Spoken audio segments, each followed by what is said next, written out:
Tonight, some are asking the feds to hold off on relicensing the Oroville Dam until we know why the spillway failed earlier this year. Now, every hydropower dam in America must have a license to operate.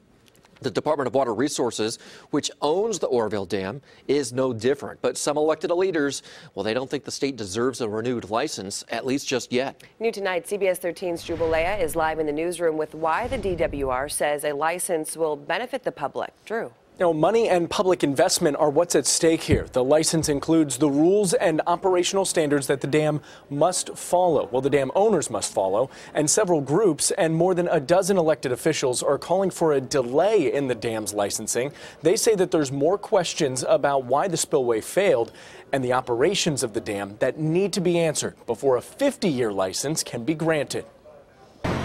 2017 included the wettest January and February in 110 years. The heavy rains resulted in a spillway disaster, the evacuation of nearly 200,000 people, and damage done to downstream property. What happened that caused this spillway to break down? Assemblyman James Gallagher says there are still too many unknowns about what led to the disaster. What we really want is a change in how this dam is operated, because it's operated in such a way that puts our communities at risk. He says the final forensic report on what caused the spillway to break will shed light on dam operations. There's been a lot of frustration for a long time, and this has really just brought it to a head. I don't know that they truly understand the magnitude of which it affected this community and that it still affects this community. The memory of February's emergency still sits with elected leaders and farmers impacted by water releases. They know they did the damage, but they haven't said a thing about how they're going to fix it. They're leaving that to us. This week, the Department of Water Resources urged the Federal Energy Regulatory Commission to go through with licensing, touting the public benefit.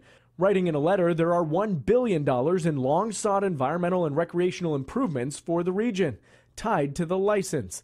A spokesperson telling CBS 13 DWR wants to follow through on its long-standing commitment to make these improvements and investments, and can't do that until the new license is issued. Now, that final forensic report about what happened to that spillway back in February isn't expected to be released until mid-January. Meanwhile, the last step in licensing for DWR is a vote by the FERC Commission, and there's no timeline for when that could happen. All right, Drew, thank you.